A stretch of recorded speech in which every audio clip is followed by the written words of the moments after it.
Donc j'ai lancé l'enregistrement. Merci. Est-ce que le partage d'écran fonctionne? Normalement, oui. Non, moi, il fonctionne pas chez moi. Je vois pas ton écran. Alors, on va partager.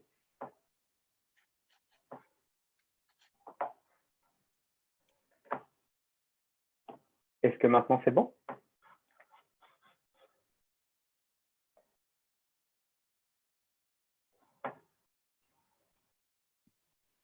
Oui, c'est bon.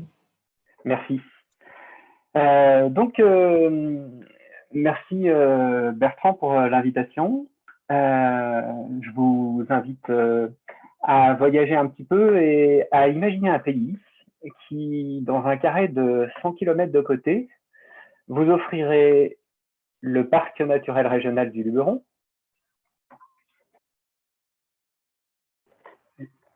les champs de lavande du plateau de Valençol, les gorges et les lacs du Verdon, et des montagnes qui culminent à plus de 3000 mètres. Ce territoire existe en vrai, c'est les Alpes de Haute-Provence. La préfecture des Alpes de Haute-Provence, c'est Digne-les-Bains.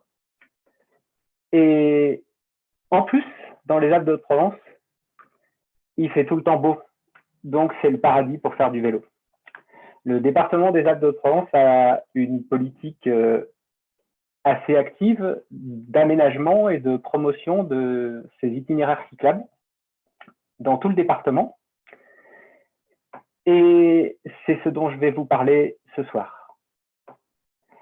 Je m'appelle Jean-Christophe Becquet, je suis consultant en Open Data et je travaille beaucoup sur OpenStreetMap. Et j'ai travaillé l'année dernière sur l'intégration des itinéraires et des aménagements cyclables du département des Alpes de Haute-Provence dans la base de données OpenStreetMap. C'est un retour d'expérience de ce travail que je vous propose ce soir. La motivation de cette mission d'intégration des données dans OpenStreetMap, c'était au départ un constat que la donnée de référence pour le vélo, aujourd'hui, elle est sur OpenStreetMap. C'est-à-dire que les agents qui travaillent au département ont fait le constat que toutes les applications utilisées par les personnes qui viennent pratiquer le vélo sur le territoire s'appuient sur les données OpenStreetMap. Les itinéraires du département étaient mal décrits dans OpenStreetMap et donc c'était pénalisant de se donner du mal pour faire exister ces itinéraires et de ne pas les voir redescendre dans les applications utilisées par les personnes qui viennent faire du vélo chez nous. On a donc décidé avec le département de travailler sur l'intégration de ces itinéraires et ces aménagements cyclables dans OpenStreetMap. OpenStreetMap, c'est avant tout une communauté. Et donc, pour intégrer des données dans OpenStreetMap, il y a un protocole, il y a une démarche à respecter pour respecter ce caractère collaboratif d'OpenStreetMap. Cette démarche à respecter, c'est dans un premier temps de prévenir la communauté qu'on s'apprête à travailler sur l'intégration de données, documenter la procédure, documenter la démarche qui va être suivie pour l'intégration de ces données et rendre compte régulièrement à la communauté, c'est-à-dire tenir informer la communauté des contributeurs OpenStreetMap de l'avancement du travail, des questions qui se posent, des difficultés qui peuvent être rencontrées pour ce travail d'intégration de données. Alors, de quelles données est-ce qu'on parle? La mission portait sur trois sortes de données. Les premières données, c'était des itinéraires proprement dit, donc des cols jalonnés pour le vélo, des boucles qui permettent de faire un itinéraire d'un point à un autre en passant par les endroits les plus intéressants du territoire. Il y a également l'itinéraire Eurovélo 8 qui traverse le territoire et qui était donc concerné par cette mission. On a un deuxième type de données, c'est les services à proximité des itinéraires. Donc, on entend par là les points d'eau où on peut remplir sa gourde, les tables de pique-nique et les aires de jeu. également les stations de réparation de vélos, les parkings à vélo. Et enfin, un troisième type de données qui sont les aménagements cyclables. Donc là, on parle de pistes cyclables, de bandes cyclables, de voies vertes. Donc plus dans les petites villes des Alpes-de-Provence, lorsqu'on doit traverser la ville, quelles sont les voies qu'on va pouvoir emprunter préférentiellement pour circuler à vélo. Et donc, toutes ces données, au démarrage de la mission, sont publiées sous licence libre. En effet, j'ai expliqué au département que pour pouvoir intégrer en toute transparence des données dans OpenStreetMap, il était absolument nécessaire que les données sur lesquelles on travaille soient d'abord publiées sous licence libre. Donc, le département travaille avec la plateforme DataSud du Conseil régional Provence-Alpes-Côte d'Azur. Et toutes les données que j'ai citées précédemment ont d'abord été publiées sous licence ouverte par le département. Et donc, les données sur lesquelles j'ai travaillé à l'intégration dans OpenStreetMap étaient des jeux de données ouverts sous licence libre. Et pour l'intégration, eh bien, il y a une méthodologie à respecter. C'est important de bien comprendre que c'était une intégration et pas un import. Un import, ça aurait voulu dire qu'on prend les données et qu'on les met directement dans la base de données OpenStreetMap. La qualité des données qui étaient fournies ne permettait pas de fonctionner de cette manière. Donc, la différence par rapport à un import, c'est que l'intégration, c'est une opération manuelle où on travaille donnée par donnée et où il y a une validation, il y a une vérification de la qualité de la donnée, de l'emplacement du point pour chaque point, pour chaque donnée qui est intégrée dans la base de données OpenStreetMap. Donc, c'est un travail manuel, relativement laborieux, mais qui permet du coup un résultat qualitatif assez satisfaisant. Autre règle à respecter, on y est très attaché dans les contributeurs OpenStreetMap, c'est de ne jamais taguer pour le rendu. Taguer pour le rendu, ça voudrait dire aller décrire une information dans OpenStreetMap pour essayer d'influencer ensuite la manière dont cette information est donnée à voir, notamment sur le site openstreetmap.org, quand on va voir la carte OpenStreetMap. Parfois, il y a une tendance, il y a une envie de vouloir faire apparaître certains objets, et pour les faire apparaître, de les décrire d'une manière qui va fausser leur représentation. Donc ça, c'est quelque chose qui est très mal vu, qui est à proscrire dans OpenStreetMap. De la même manière, on va éviter de taguer pour le routage, c'est-à-dire de décrire les tronçons de route de manière à influencer le résultat des calculateurs d'itinéraire. Non, en fait, ce qu'on va faire, c'est qu'on va juste essayer dans OpenStreetMap de décrire au plus près de la réalité du terrain. Donc, on va décrire les itinéraires, on va décrire les points d'eau, les étapes de pique-nique, les aires de jeu, les stations de réparation de vélo. Et on va décrire les aménagements, éventuellement, par exemple, les interdictions au vélo à certains endroits ou les sens uniques. Mais ce qu'on va décrire, c'est la réalité du terrain. Qu'est-ce que ça produit comme résultat? Donc, je vais vous donner quelques aperçus du résultat sur trois aspects. En termes de rendu, c'est-à-dire en termes de production de cartes, en termes de routage, calcul d'itinéraire, et enfin, j'aborderai la question des externalités de cette ouverture de données dans OpenStreetMap, et je vous partagerai mon regard plus général sur l'ouverture des données, notamment dans le tourisme et les sports et loisirs de plein air. Donc, quelques heures après l'intégration des itinéraires dans OpenStreetMap, on les voit par exemple parfaitement référencés sur le site Waymark Trails. Waymark Trails, c'est un site de mise en avant d'itinéraires de randonnée, pédestres, vélos, équestres. Et donc, les itinéraires, dès qu'on a fini de les décrire correctement dans OpenStreetMap, redescendent immédiatement sur le site Waymark Trails. Et vous voyez que pour un itinéraire donné, on peut télécharger la trace de l'itinéraire en GPX. On a quelques éléments de description d'itinéraire. On voit bien que l'opérateur, c'est le département des Alpes-de-Provence. En plus, le site nous calcule le profil d'altitude, ce qui peut être intéressant quand on fait du vélo sur un territoire de montagne. Autre exemple avec le site Birouter. Donc là, on a un rendu qui est le rendu CycloSM, produit d'ailleurs par la communauté OpenStreetMap France, sur lequel on voit redescendre les itinéraires avec leur petit numéro de référence. Donc, on a bien ici la confirmation que effectivement les sites et les outils, les applications qui sont utilisés pour le vélo s'appuient sur les données OpenStreetMap.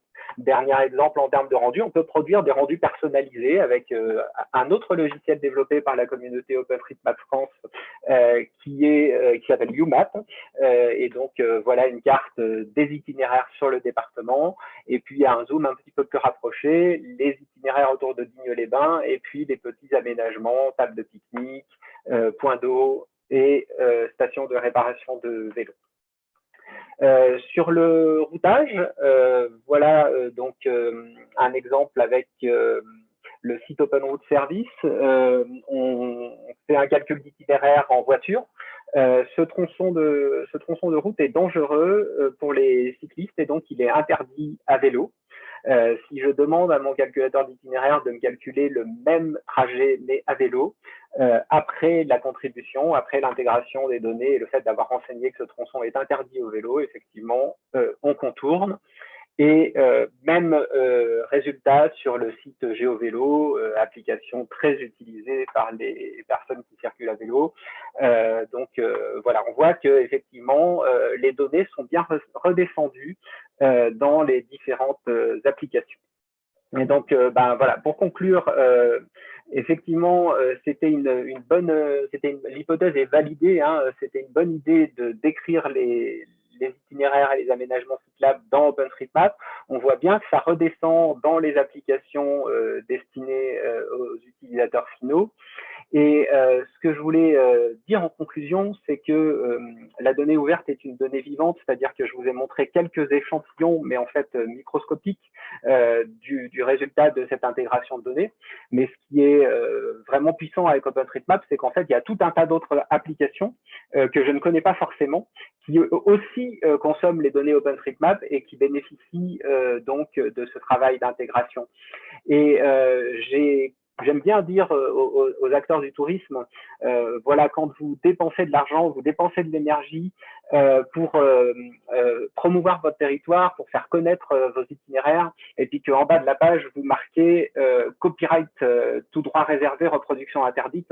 En fait, ce que vous faites, c'est que vous dépensez de l'argent pour dire que votre territoire est exceptionnel, et après, vous dites aux gens, surtout, ne le répétez à personne.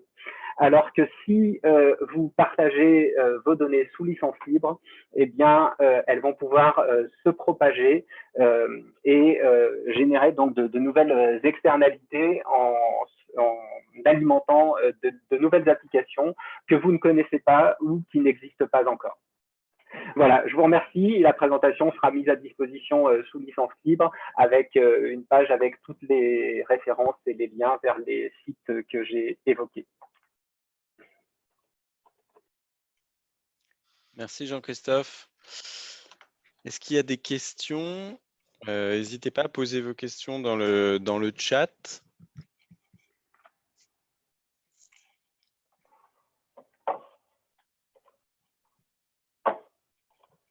Est-ce que moi j'ai une question pour démarrer.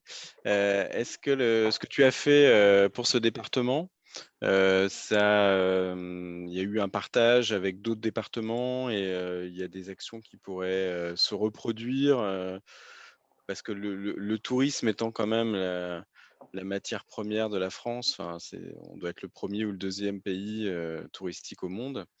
On espère que ça va reprendre progressivement. Est-ce que c'est des choses qui sont aussi partagées entre acteurs de collectivités?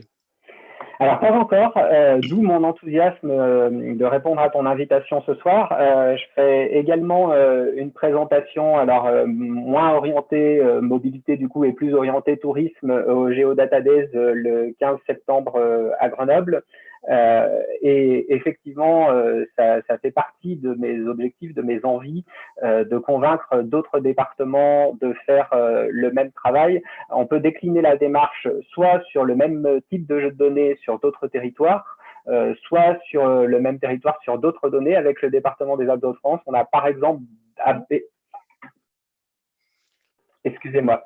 On a par exemple évoqué de reproduire le même travail sur les itinéraires équestres, mais voilà, pour l'instant, on est au stade de la discussion. Et finalement, l'échelle, est-ce que la meilleure échelle, c'est parce que j'imagine que tu as les offices de tourisme, tu as l'office de tourisme d'une ville, de Paris par exemple, tu as l'office de tourisme d'un département, d'une région. En fait, il peut y avoir, enfin, c'est quoi la bonne échelle? C'est le département, c'est pas trop grand, c'est pas trop petit. Alors, je dirais en tout cas sur cette expérience-là avec le département 04, je dirais que la bonne échelle, c'est l'échelle du gestionnaire de la donnée. C'est-à-dire que là, avec le département, par exemple, comme ils étaient gestionnaires des itinéraires cyclables, c'est-à-dire que c'est eux qui les conçoivent, c'est eux qui les définissent, c'est eux qui les balisent, ça a été très facile d'avoir de la donnée très qualitative sur les itinéraires. Sur les points d'eau, sur les tables de pique-nique, ça a été tout de suite plus compliqué parce que ce n'est pas une donnée qui est gérée par le département et donc du coup il a fallu solliciter, alors on a sollicité les EPCI, les communautés de communes, on a sollicité les associations de pratique du vélo, on a sollicité les parcs, mais on a eu énormément de difficultés à avoir des données et les données qu'on a eues étaient de piètre qualité. Et je pense que cette pénurie de données, c'est quelque chose qui est relativement partagé par les territoires et que donc, pour une donnée comme ça, plus précise et plus rapprochée, une valeur ajoutée aussi, ce serait de faire des relevés terrain. C'est-à-dire, ce serait d'aller sur le terrain et de relever de manière précise les points d'eau. Est-ce que l'eau est affichée comme potable ou pas? Est-ce que les toilettes sont accessibles PMR? Enfin voilà. Donc de qualifier les données de manière très précise. Et je pense que ça nécessite une partie terrain qui ne figurait pas dans ce travail, mais ça me semble une manière effectivement d'augmenter encore la qualité des données qui sont intégrées. Alors, j'ai plusieurs questions là. Denis Elfer, je crois, Denis H, ça doit être Denis Elfer. Y a-t-il une méthodologie de suivi de la qualité des données intégrées, non-dégradation dans le temps? Alors non, je l'avais proposé au département et par rapport à leur budget et à la façon dont s'est déroulé le marché, ça n'était pas possible. Ceci dit, il y a tous les outils pour ça et ça fait partie de ce que j'ai documenté donc sur le wiki de la communauté OpenStreetMap. Hein. J'ai mis le lien à la fin de ma présentation. Il y a effectivement un tableau sur lequel sont listées toutes les boucles, tous les itinéraires cyclables et avec des outils de suivi de qualité, notamment de la continuité des itinéraires. On peut aller voir quel est le dernier contributeur qui a modifié l'itinéraire et ensuite aller éventuellement creuser un petit peu plus dans l'historique des contributions pour voir quelle est la nature des modifications qui ont été apportées. Y a-t-il des interfaces possibles avec les données de randonneurs à pied, par exemple? Alors oui, bien sûr. D'une part, on pourrait faire le même travail sur des itinéraires de randonnée pédestre avec la même méthodologie. La différence, c'est que là, s'agissant d'itinéraires cyclables routiers, tout le socle dont on avait besoin, le filaire dont on avait besoin était déjà présent dans OpenStreetMap. Les routes figurent déjà dans OpenStreetMap. Sur de la randonnée pédestre, les chemins ne figurent pas forcément de manière exhaustive dans OpenStreetMap, donc il y aurait le travail de création des chemins en plus.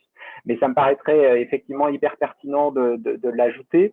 Et ma deuxième observation, c'est que parmi les données qui ont été intégrées, notamment les points d'eau, ça a été fait parce que c'est très important pour les cyclistes, mais c'est aussi très important pour les randonneurs à pied. Et en fait, c'est un des aspects intéressants d'OpenStreetMap, c'est qu'il fonctionne vraiment comme un intégrateur, comme un hub de données.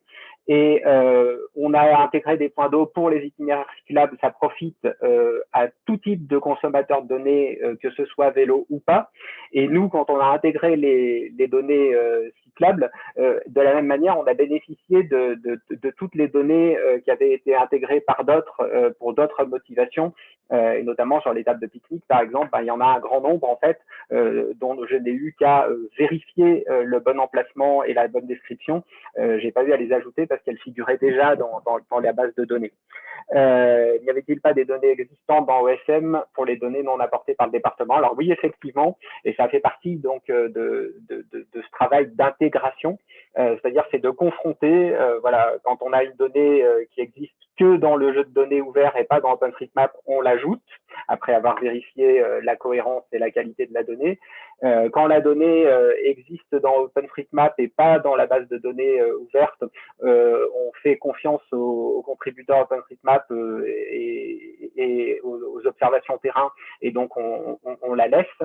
Et lorsque la donnée est présente dans les deux, dans le jeu de données ouverte et dans OpenStreetMap, on essaye de trouver le meilleur des deux en termes d'emplacement, en termes de qualification. Et du coup, c'est pas forcément facile sans faire de relevé de terrain. Et donc Donna, non, pas de mise à jour, en tout cas pas de mise à jour sur le modèle qui était choisi. C'était un marché public pour lequel donc le département a missionné un consultant pendant 20 jours pour faire ce travail d'intégration. Ce marché est expiré, donc pour l'instant, pas de mise à jour de ces itinéraires, de ces données. Bien sûr, c'est libre et donc reste la possibilité pour les contributeurs. D'ailleurs, un certain nombre de ces itinéraires ont déjà fait l'objet de mise à jour par des contributeurs volontaires. Ça fait partie des choses effectivement qui me plairait beaucoup, d'avoir un tableau de bord de suivi de ces données et d'avoir une maintenance au long cours, mais ça n'est pas prévu pour le moment. Est-ce que la description des itinéraires, le modèle de données est général à OSM où il y a des spécificités françaises? Non, j'ai pris vraiment les bonnes pratiques qui étaient préconisées sur le wiki OpenStreetMap. Donc j'ai repris les tags qui étaient proposés, qui étaient validés par la communauté OpenStreetMap pour la description d'un itinéraire. Et en fait, j'ai fait une correspondance entre le tableur qui m'avait été fourni par le département avec la description des itinéraires et la nomenclature OpenStreetMap. J'ai fait une traduction au moment de réaliser l'intégration. Ok, merci beaucoup pour cette première presse. Merci à tous. Eh bien, on va passer maintenant à Srida, it's up to you. Donc, ce serait une présentation en anglais. On va parler de Mobility as a Service.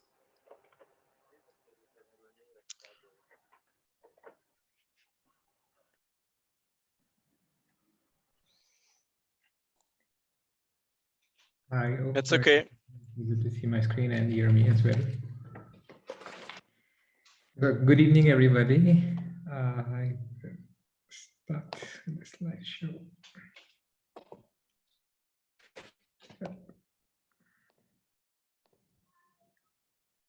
Yeah.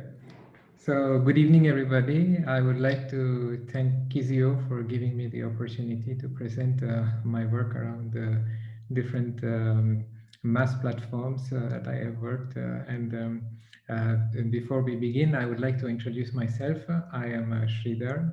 I have been working with Ashstone for the last 7 years, mainly in urban transit and mainly senior link projects like urban metros and railway in the railway industry.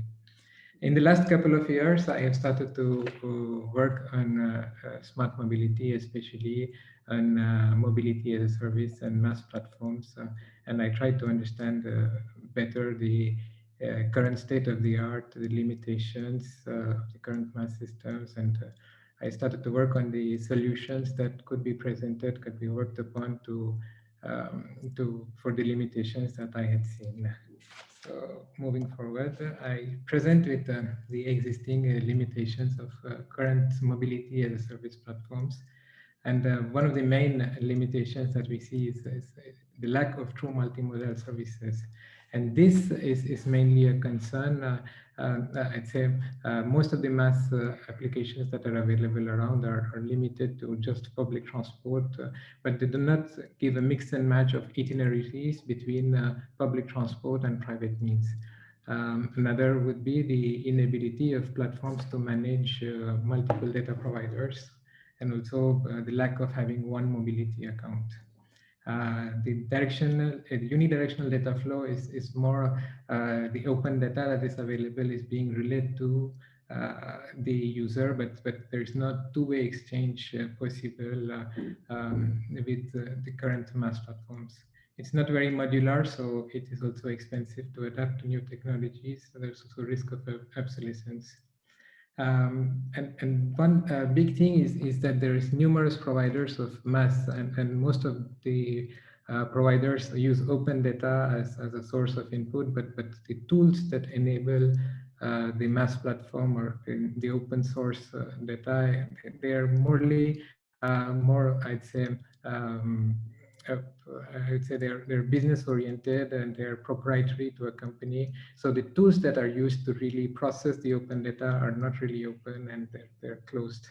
So one of the topics that I say, at least my work area, has been to try to open this box and try to have tools that are more open to process open transport data. And this is what we will see in the next couple of slides in this evening. Moving forward. So this, to overcome the limitations that we saw before, one way is to categorize all the functions that are inside a MAS platform into different modules. So it's more to have a distributed architecture, and this would mean fundamentally to have a very new, or I'd say, a very new architecture that is very distributed in nature, that is independently deployed across different servers and with the functions that are hosted. So what we see is the list of modules. So the first one is the mobile application module on the platform that's primarily responsible for the user interface. The service module is taking care of mainly the journey planning experience for the user and the booking management system. Data management module is more the data warehouse of the MAS platform, where all the data is hosted in this part. And the data broadcasting module is, as the name says, it's more to broadcast data to external stakeholders. So anybody who wants to make use of the data on the platform can use it. The plugin module is where the data comes inside to the platform through different APIs. It could be different mobility providers, or it could be any data provider, for example, who is interfacing with the MAS platform through an API or some service like this to enable the data exchange. In the next slide, we will see more in detail the architecture. I will not really describe all of it, but you see inside each of these modules are just are normal functions that are expected by any MAS platform per se. And it's just a categorization of these functions into different modules based on what they can do. So it's the same plugin module, mobile application module, the service module, data management module, and the data broadcasting module. All of these are independently connected through commonly through a data communication backbone. It's a data communication system, and these modules can be hosted on different servers and remotely accessed via internet or closed access private network. I will go further. And why do we have to do it? And what is the advantage? The advantage is that the architecture is more of a plug and play architecture. It means that you don't have to reinvent or redo the whole architecture again if you want to change something really small. If you don't like a journey planner or a function like a journey planner inside the service module, you just replace it with another free one, or you pay. Go for a paid service by changing the software with a standard interface. As they say, it's easy to upgrade, and the turnaround time to realize a small patch or even including new functionalities is really low.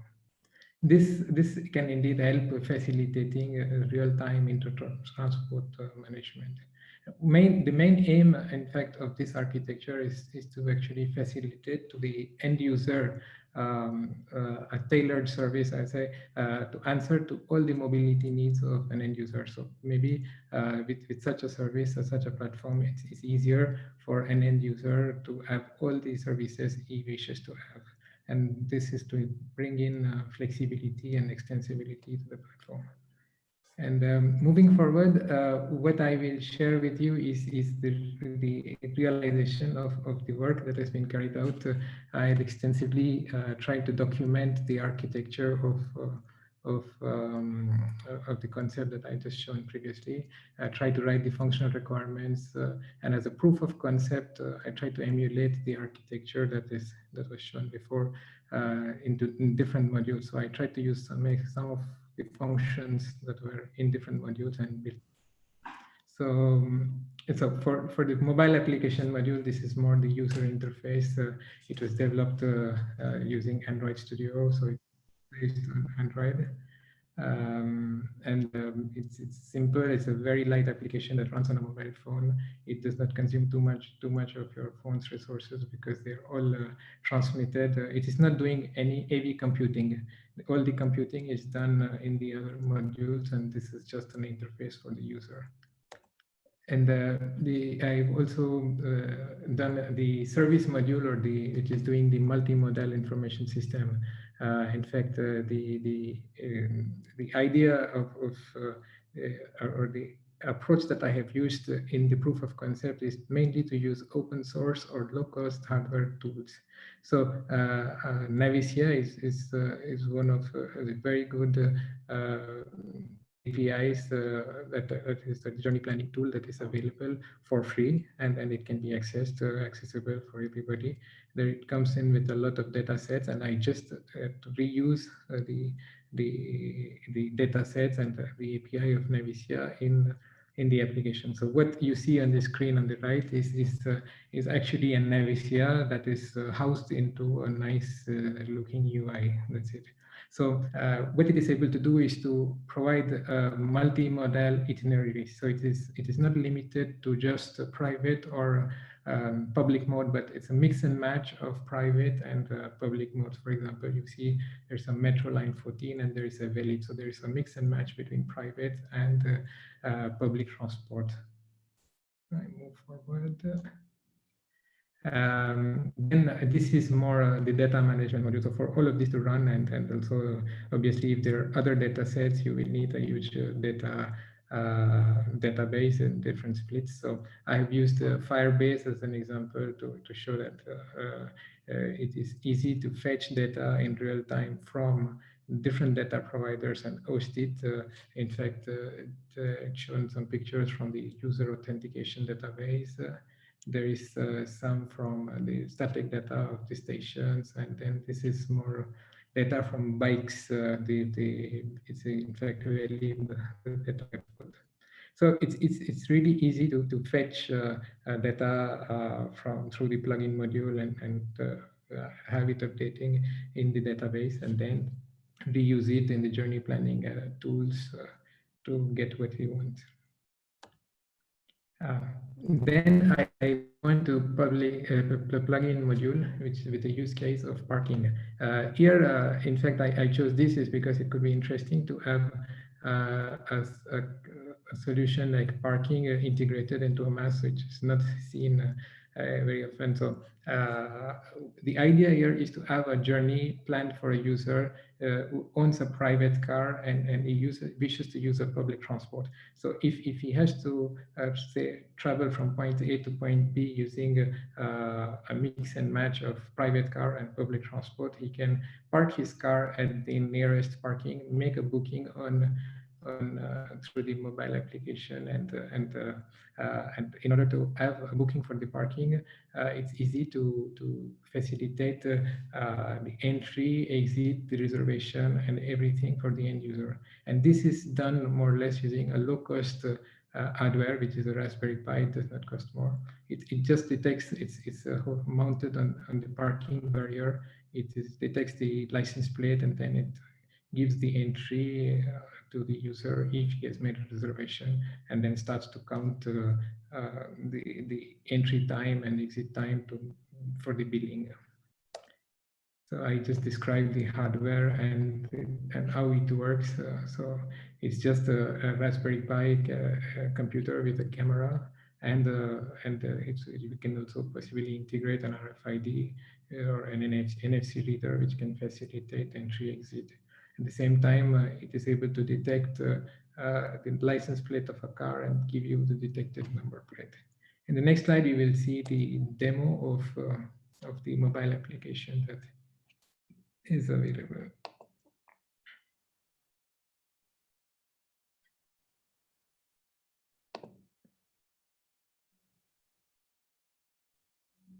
Yeah, so there are multiple options. A user can make a mobility account or just try to use it for a simple journey planning experience.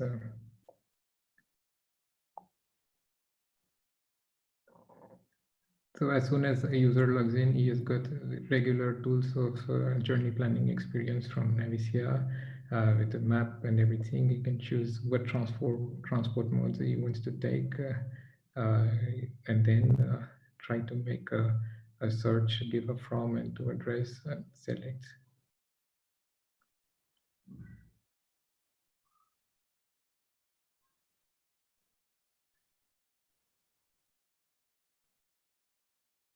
So I try to show a journey plan from Telecom Paris to Argentine in Paris. And when a user tries to look for this result, it's the output from Navicia. It shows multiple itineraries, and not just public, but public plus private and private. So these are the list of all the itineraries that are shown to the user, the cost, and all the other details. And then if the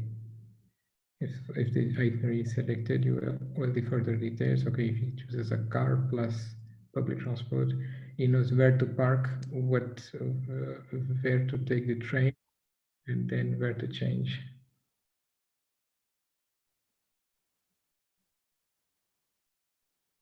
So, and then if he wants to take it forward and try to book a ticket, or at least book a parking place, it's easy. If the user has already entered the details of the car park, they're fetched automatically, and then you have all the details. For example, it's Villemora car park, the date, the time, and the license plate of the car.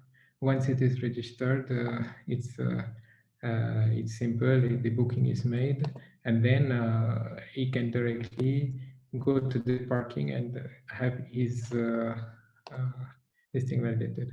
In the second part, I would like to show the demo of the parking application itself.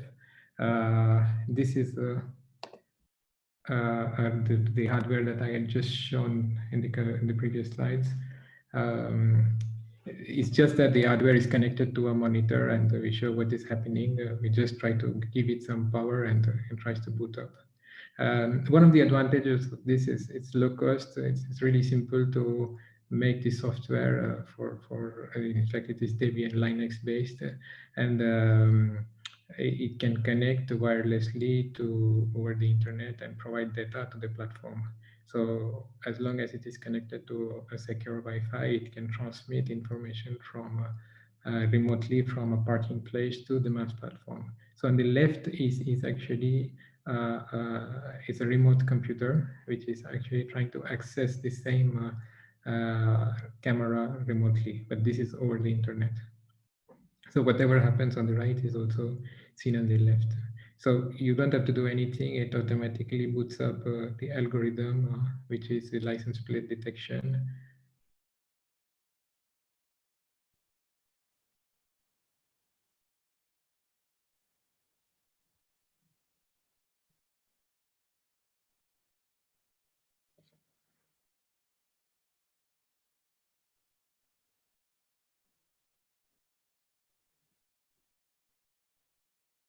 So as soon as a license plate is flashed in front of the camera, it tries to detect, take a picture of it, crop it, and use some open libraries that are used to develop the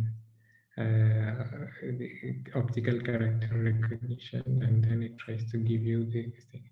So this information, I will just quickly move forward. This the second one is actually the same thing. I do it with another license plate.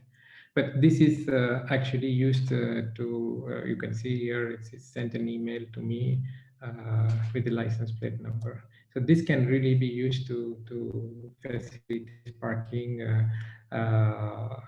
for the parking provider.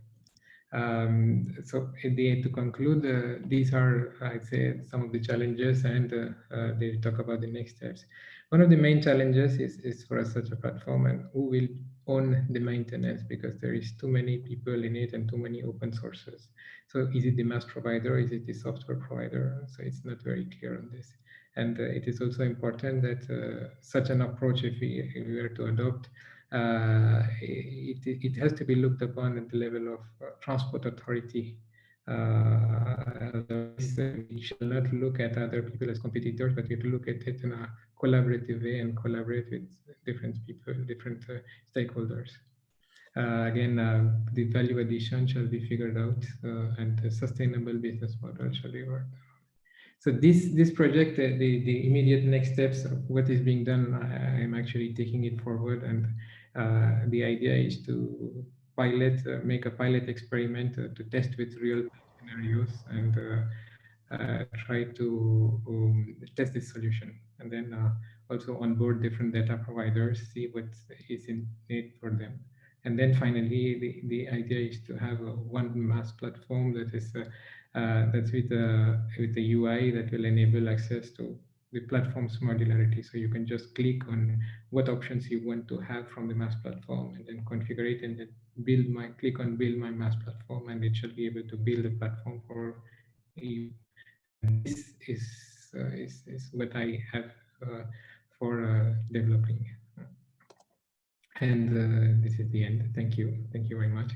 You can follow the project if you would like on the link here.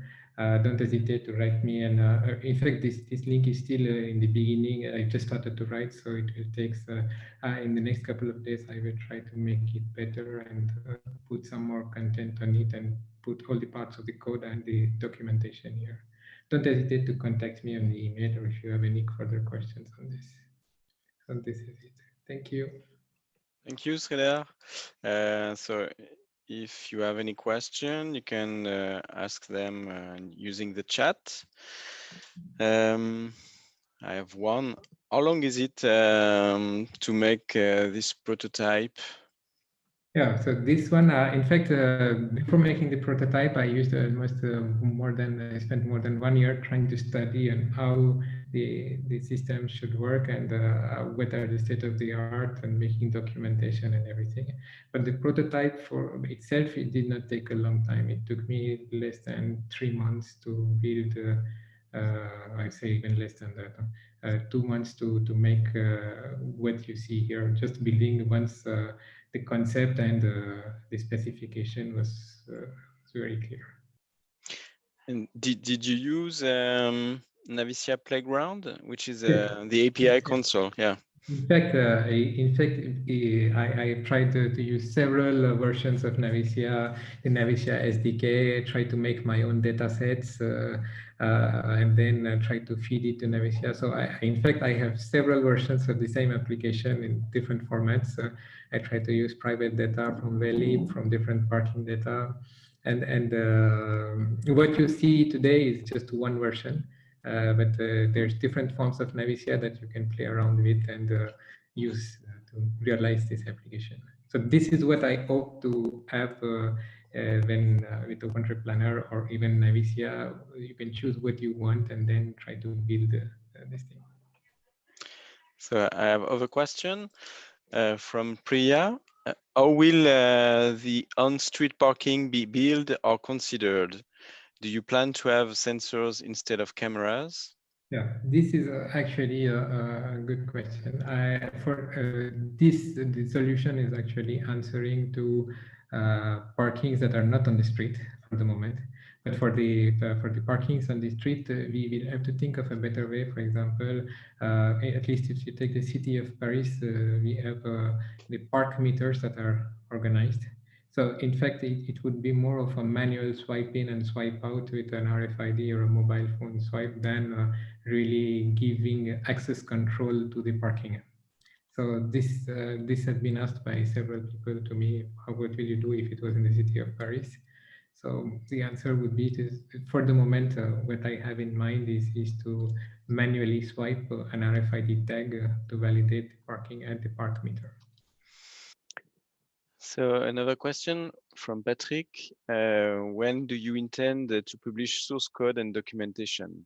This I am actually I've been waiting for it to become more mature and more mature. There's no end to it, unfortunately, but I will definitely do it in the next couple of weeks with what is available. Maybe in the next 2-3 weeks, I will try to build a good documentation and explanation around what is already built on the same link that I have shared. Another question from Frédéric.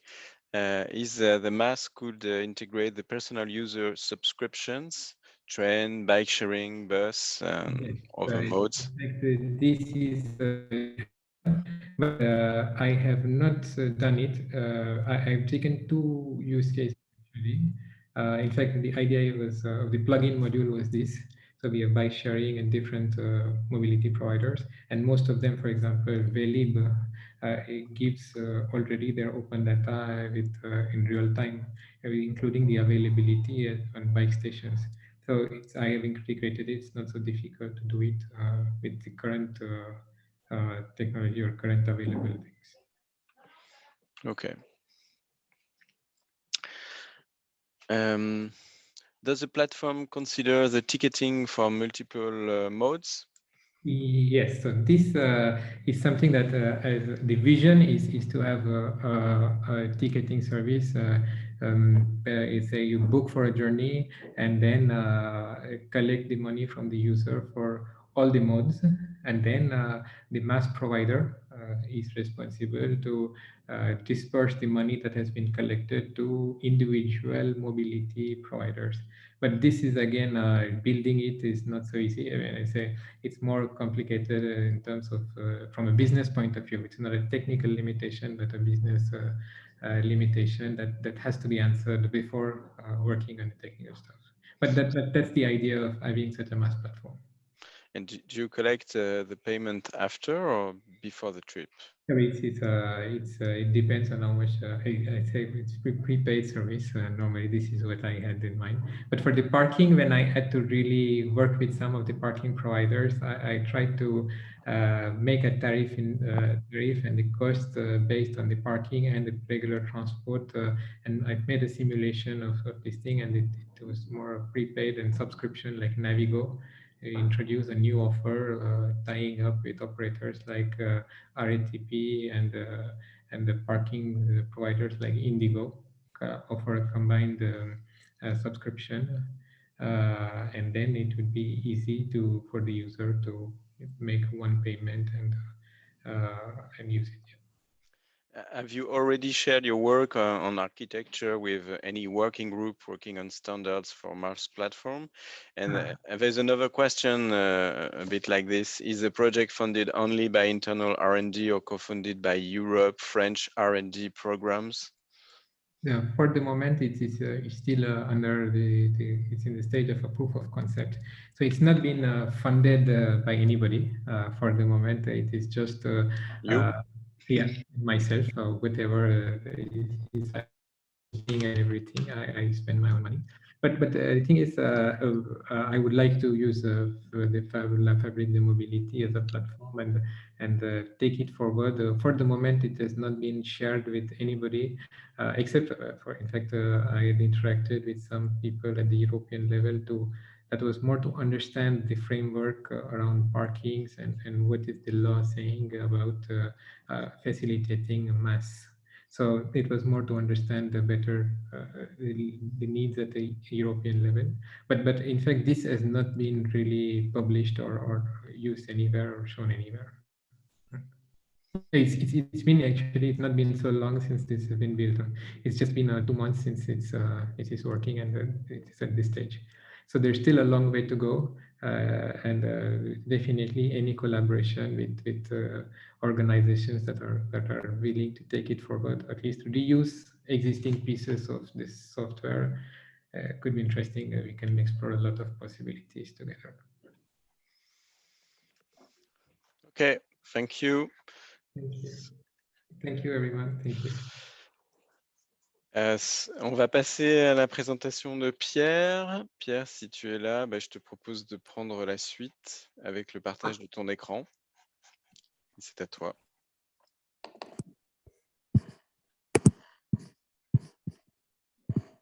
C'est bon. Alors, il faut que tu fermes ou annules. Voilà.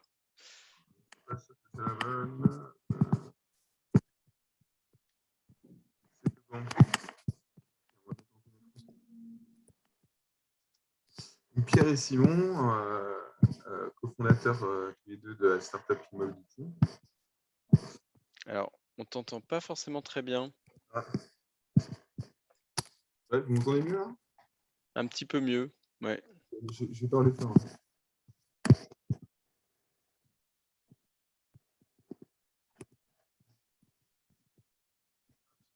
C'est bon. Bah déjà, merci pour l'invitation. C'est vrai qu'en ce moment, on est assez friand de ce genre d'événements. Pour la petite histoire, on est une jeune pousse de 2 ans maintenant. Et on est en train de finir notre premier projet démonstrateur, un déploiement de nos hubs de mobilité. Donc, dans la Plaine de l'Ain, c'est un consortium entre la communauté de communes de la Plaine de l'Ain, le parc industriel de la Plaine de l'Ain, qui regroupe à peu près 10 000 emplois, et puis EDF, avec la centrale nucléaire du Jet. Donc là, vous voyez un de nos 4 hubs de mobilité. Donc, c'est une station de covoiturage, c'est un arrêt de covoiturage, option vélo en libre service pour le dernier kilomètre. Donc, nous, on propose des solutions de covoiturage multimodal pour les territoires périphériques qui sont hors des périmètres de plans de déplacement urbain, alors que ce soit à la frontière de ces plans de déplacement urbain ou plus en périphérie, dès lors que ce sont des territoires qui ne bénéficient plus du niveau de service des réseaux de transport urbains tels qu'on les connaît.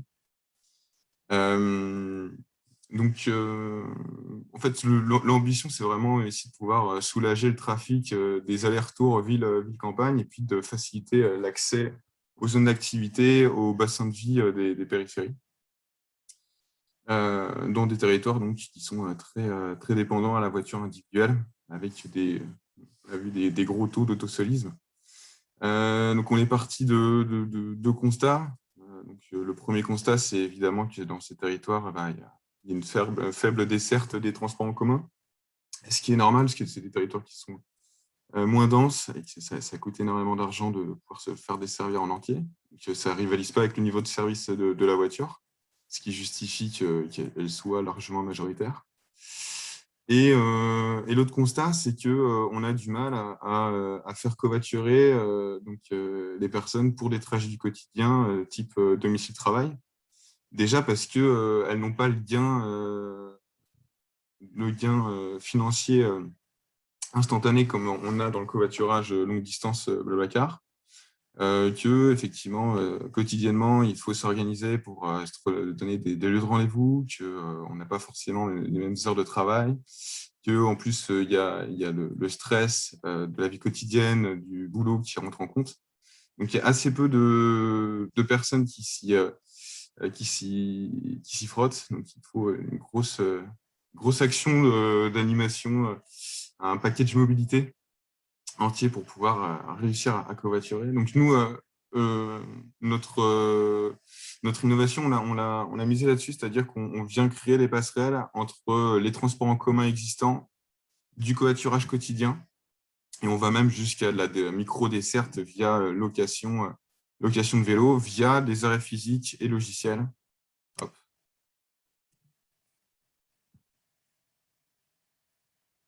Hop. Alors, ce qu'on propose, nous, aux collectivités et entreprises de ces territoires, c'est effectivement du mobilier urbain connecté.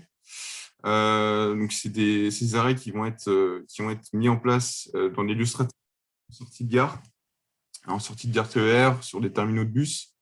Donc, l'objectif, en fait, c'est que ça va être des départs ou de covoiturage. Et ces lieux physiques, ils vont faciliter la multimodalité via la proximité qu'on va avoir avec la prise en charge de covoiturage et la desserte des trains, des transports en commun qu'on va retrouver dans ces territoires périurbains. Ce qu'il faut savoir, c'est que dans notre innovation, c'est que les arrêts ils fonctionnent avec un logiciel qui vient regrouper toute l'offre qu'on a sur le territoire, donc, que ce soit des horaires de train existants ou de bus. Mais nous, on travaille aussi en partenariat avec des opérateurs de transport, donc de type vélo en libre service et covoiturage, et on vient intégrer leurs services dans un compte unique qui est sous deux formes, je vais vous le présenter après. Donc on va faire un petit focus là avant sur, pardon, hop, le clavier ça marche pas, sur le mobilier urbain connecté, qui vient en fait officialiser le lieu de prise en charge de covoiturage. Alors pour cet arrêt, nous on a fait le choix de la construction hors site de mobilité. Donc c'est une infrastructure construite dans des ateliers qui est posée clé en main, qui est complètement autonome en énergie, avec ces 6 panneaux solaires et qu'on peut monitorer à distance. Donc son intelligence, elle permet d'intégrer différents composants de nos partenaires. Donc aujourd'hui, vous l'avez vu en haut, Nantes, effectivement, vélo en libre service pour les derniers kilomètres. En gare, on a intégré aussi de la bagagerie automatique pour pouvoir poser sa trottinette, ses sacs, son matériel de vélo avant de prendre un covoiturage ou un train. On a intégré aussi avec nos partenaires qui sont là les panneaux d'affichage d'alerte ECOV. Donc, nous, on travaille avec la ligne Covat ici. Et puis, effectivement, on retrouve notre borne tactile sur laquelle on peut projeter nos écrans et retrouver les fonctionnalités de notre app borne. Donc, en fait, nous, on a fait, sur cette partie infrastructure, on a fait le choix de l'infrastructure hors site parce qu'on avait le bénéfice de l'aménagement, c'est-à-dire qu'on crée un vrai lieu de rencontre servicielle. Donc, en plus de ce que je vous ai cité, il y a aussi du Wi-Fi et de la recharge téléphone. On vient recréer un lieu d'usage sur de l'aménagement. Et on a choisi la construction hors site parce qu'on avait, les particularités du conteneur, c'est-à-dire qu'on a un modèle scalable en apportant un vrai aménagement, un vrai service sur des lieux de prise en charge. Voilà, donc là, effectivement, c'est l'exemple des aires de covoiturage. On peut facilement venir s'implanter sur un projet d'aménagement d'aires de covoiturage en co-traitance avec des boîtes de travaux publics sur des marchés qui sont assez traditionnels aujourd'hui, qu'on voit passer assez souvent. Alors, côté numérique, je vais déjà vous présenter ce qu'on propose en borne. Alors, ce qu'il faut savoir, c'est que présentement, on a 4 hubs, donc 4 bornes, que chaque logiciel est différent en fonction des bornes. Donc, on a différentes données et on va vous donner différentes fonctionnalités. Là, on va avoir des fonctionnalités train. On va avoir les horaires de train parce qu'on va se trouver sur un parvis de gare. Vous aurez les trains d'Ambérieu-en-Bugey, par exemple, les bus, des informations sur la bagagerie, Wi-Fi gratuite. Et puis, on a aussi intégré le parcours SMS de Covat ici, donc du covoiturage sans réservation. Sur ce logiciel-là, on vient trouver directement sur le lieu de prise en charge. On favorise vraiment l'instantané, c'est-à-dire qu'on va favoriser déblocage vélo, la prise en charge Covat ici sans réservation, l'information sur la bagagerie, la carte de dynamique, on va retrouver un petit peu les restaurants, les services, ça va être un peu la vitrine du territoire pendant qu'on attend son covoiturage. Et ce qu'on vient de lancer, c'est ce qui se rapproche aujourd'hui du compte mobilité. C'est un site qui a consulté soit chez soi, soit au travail. Donc c'est un portail sur lequel en fait on va avoir son itinéraire du quotidien, sur lequel en fait on va vous amener sur le bon mode de transport à utiliser. Il faut savoir que là-dessus, nous on intègre 3 services de covoiturage. Donc le service Covat ici, qui est un service de covoiturage sans réservation si vous allez à destination du parc industriel. Pleine mobilité Covat, il faut passer par un de nos arrêts hub pour pouvoir l'utiliser, c'est du covoiturage planifié. On a intégré aussi des API Movici, si jamais vous êtes en dehors de ces 2 cas. Voilà, en fait, nous, on a un algorithme qui prend en compte l'origine et la destination. Selon ça, on vous donne la bonne. Et en plus de cela, on va vous faire des passerelles avec les horaires de train, de bus, si vous partez de plus loin, par exemple. Nous, aujourd'hui, on a vraiment fait un focus sur un besoin qui est le départ à partir de la gare Pardieu jusqu'au parc industriel ou dans une autre poche d'emploi de la plaine de l'Ain. On va vous fournir les horaires de train et puis on va va vous mettre en relation soit avec du covoiturage planifié, soit on va vous mettre le parcours SMS Covat ici pour aller jusqu'au parc industriel de la Penela.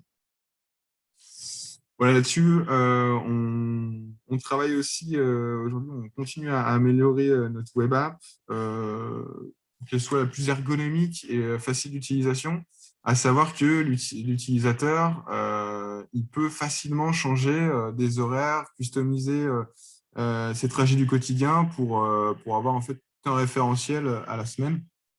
Et dès qu'il touche dès qu'il vient adapter soit une heure, soit un lieu de prise en charge différent, bah, vous avez un calculateur directement qui va vous envoyer des notifications, qui va envoyer des notifications au conducteur avec qui il avait validé pour bien qu'il soit au courant.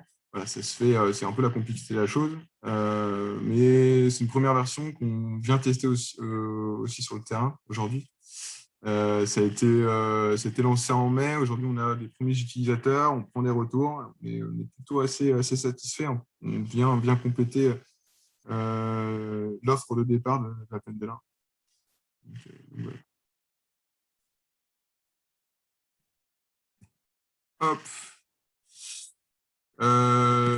Voilà, cette partie web, évidemment, elle va changer. Hein. On la propose aux collectivités et entreprises en marque blanche et en fait, elle répond vraiment à un besoin bien spécifique des études qui sont faites vraiment en amont. Et on va vraiment customiser cette application-là pour qu'il puisse avoir différents modes de transport partenaires, qui puissent répondre à des problématiques de congestion, d'axes de congestion, à des motifs de déplacement différents, à des personas d'utilisateurs qui sont différents. Voilà, on souhaite vraiment apporter quelque chose de customisé. 2 mots, mais je vais vraiment aller très vite sur le modèle économique. Donc nous, on s'adresse aux collectivités et aux entreprises, donc B2G et B2B, je vous l'ai dit. Il n'y a aucune commission pour les utilisateurs ni pour nos opérateurs partenaires. Qu'est-ce que je peux vous dire plus là-dessus? Bon, voilà. Et puis, si vous voulez rentrer dans les détails, voilà, quelques coûts fixes, on a du forfaitaire, voilà, du pilotage. Nous, notre force aussi, c'est d'être beaucoup avec les clients à l'écoute, d'adapter, faire énormément aussi d'animation. Donc, on a un gros savoir-faire aussi en communication B2C auprès des voyageurs. On va aller chercher par la main les salariés de grosses entreprises à côté. On va faire des événements. On va aller chercher des personnes qui sont sur les parvis de gare, qui utilisent le train, mais qui galèrent le matin à garer leur voiture sur des parkings qui sont complètement saturés. C'est ça aussi, c'est apporter en même temps un dispositif qui permet de faire du porte-à-porte le plus possible, mais en même temps de présenter cette innovation à des personnes qui sont assez qui ont assez peur du covoiturage en général pour voyager au quotidien.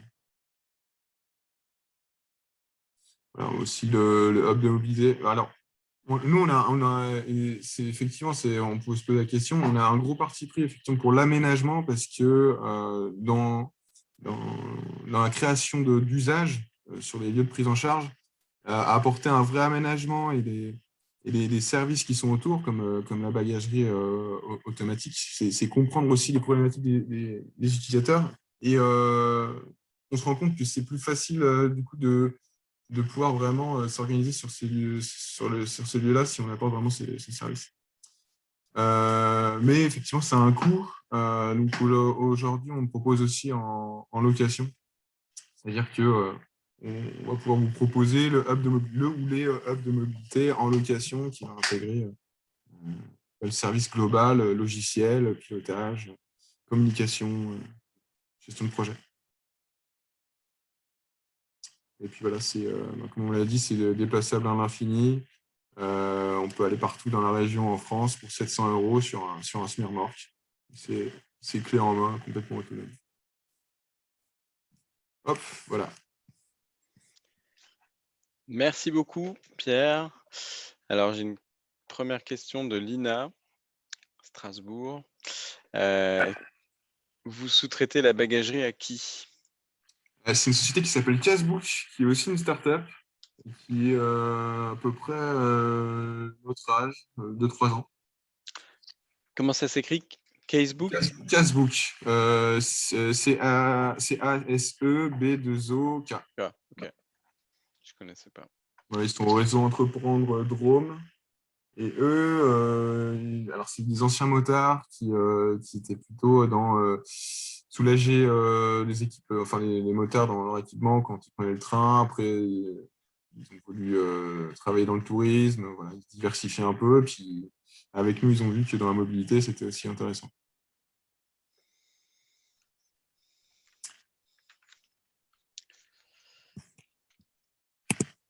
Donc là, pour le moment, vous avez, vous envisagez de développer ça sur toute la France? Vous avez déjà des premiers contacts? Ben, l'idée là, c'est plutôt dans la région. En 2022, on a des bons contacts là pour développer le réseau. Donc dans 3 à 4 départements de la région. L'idée, c'est de s'étendre un peu en tâche d'huile pour vraiment proposer un réseau pertinent et puis diversifier les motifs de déplacement vers du tourisme ponctuel, enfin du tourisme régional, vers la desserte de bassins de service, vers de la dossier lycéens, étudiants. Vous vous intéressez aussi à tout ce qui est, parce que finalement, un mini hub comme ça, il peut aussi, je sais pas, on peut imaginer que certains jours, il y a des camions ambulants qui viennent apporter des services. Parce que ça se prête à. Il y aura du monde de passage sur le hub, prêt Ouais, à faire des services. C'est des choses sur lesquelles vous travaillez, ça, ouais, avec les acteurs? bah, ouais, on y a bien sûr pensé, hein. Alors nous, on travaille justement là-dessus avec Casebook qui cherche un peu à se diversifier dans de la conciergerie, voire même de la conciergerie frigorifique, pour que les personnes puissent récupérer leurs emplettes à leur retour de travail. Bon, ça, c'est plutôt les voies de développement dans ces prochaines années. Là, on essaie de se focuser vraiment sur l'objectif premier, c'est d'apporter vraiment un complément au covoiturage avec cette notion de dernier kilomètre et de pouvoir ouvrir les dessertes des lignes de covoiturage de nos partenaires. Il y a un territoire qui avait organisé un hackathon sur ce sujet, en fait, du maillage territorial avec des hubs de différentes tailles. C'est Grand Paris Seine-Ouest, GPSO. Je ne sais pas si ça vous parle. C'était il y a 3 ans, 2-3 ans à peu près. Et donc, ils avaient organisé ça sur un week-end au Liberté Living Lab. Moi, j'avais participé, j'étais venu filer un coup de main sur une journée. C'est des gens qui pourraient être intéressants. Peut-être que je ne sais pas où ils en sont de leur réflexion, mais c'est des choses qui pourraient. C'est une énorme communauté d'agglos, hein, Grand Paris Seine-Ouest. C'est peut-être. Et j'ai vu qu'il y avait une restitution de travaux là, sur les hubs multiservices. Ça doit être à la suite de ce hackathon-là, j'imagine. Ouais, c'est possible. Ouais. Ouais, on a quelques documents là-dessus, effectivement. Nous, là-dessus, on s'est rendu compte, alors c'est plutôt côté fabrique de mobilité, hein, qu'effectivement, il y avait les réflexions qui étaient trop communes. C'est pour ça qu'on s'est permis de donner 2 mots sur notre modèle économique. Voilà. Aujourd'hui, on a réussi à vendre ce premier projet. L'objectif, c'est vraiment de pouvoir reprendre les retours et puis devenir scalable. Mais l'objectif à moyen terme, c'est vraiment de pouvoir ne vendre plus que du service en fait, en location. Développer, même aller jusqu'à un modèle SaaS. Ok, merci beaucoup Pierre. On va passer à la dernière présentation. Last but not least. Donc Thomas, je te propose de prendre la main. Je ne sais pas si vous êtes 2 ou si tu es seul. Je vais faire la présentation. Bonjour à tous. Mais Harald pourra intervenir évidemment en complément. Alors, je partage mon écran.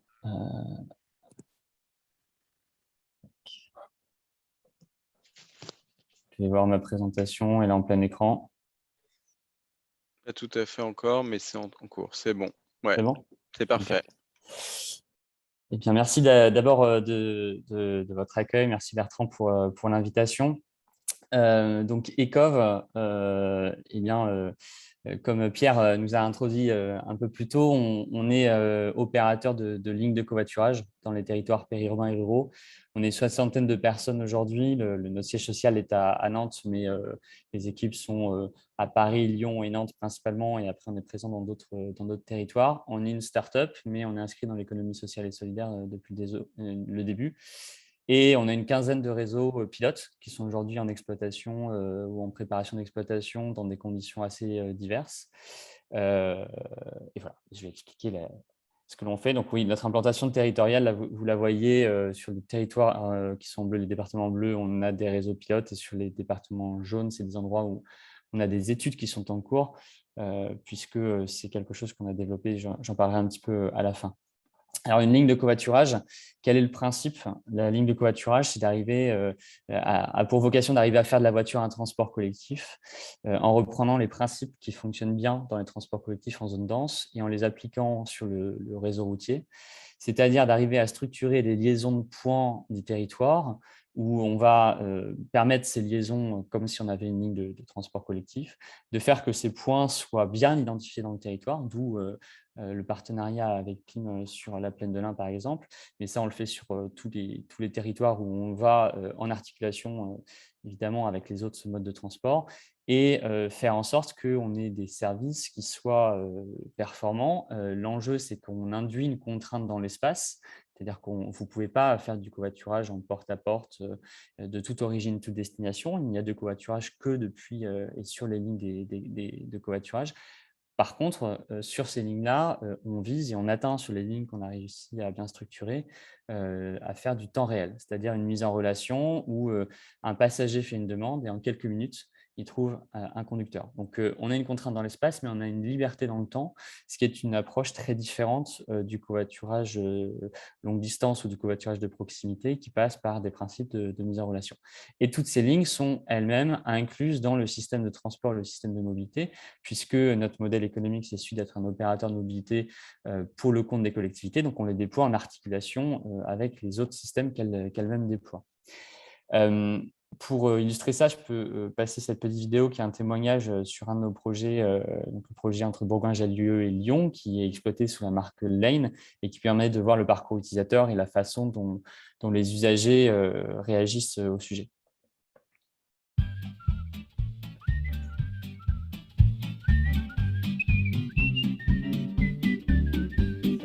Lane, c'est un service qui est pensé pour vos contraintes du quotidien. C'est un service sans réservation. Si vous voulez covoiturer en tant que passager, vous vous rendez à un arrêt Lane et vous n'avez qu'à faire une demande via une borne ou l'application.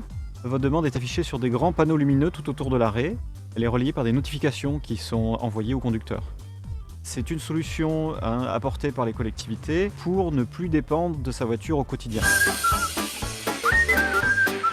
Je m'appelle Maryse. Je m'appelle Paul-Jean. Moi, c'est Séverine. Je suis Yannick. Je m'appelle Annecy. Moi, c'est Frédéric.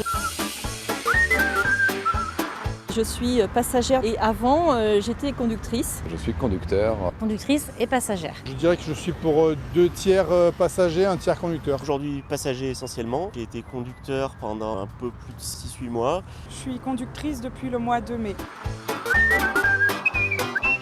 On peut dire réseau, et puis en réfléchissant un peu plus, le mot qui me revient à l'esprit, c'est instantané. C'est le point fort de Lane aujourd'hui, je pense. On vient quand on est prêt à la borne, et puis on trouve un conducteur vraiment rapidement. Le matin, c'est instantané. Oui, de relations un peu humaines, de compassion, de connaissance des gens, c'est chouette.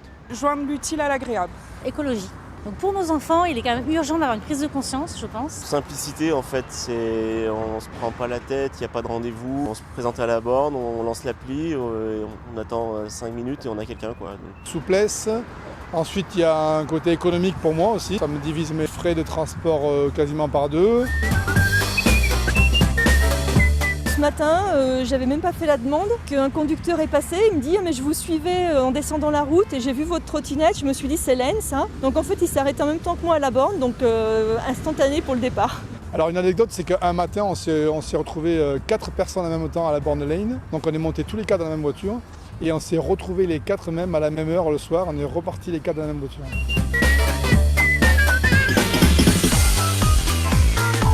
chaque semaine, hein, ce sont des centaines de personnes, qu'ils soient conducteurs ou passagers, qui bénéficient de ce service. Mais chaque jour, il reste encore beaucoup de places qui sont inoccupées, qui sont vides dans les voitures. Essayez Lane, ça fait du bien à la planète et vous faites des économies.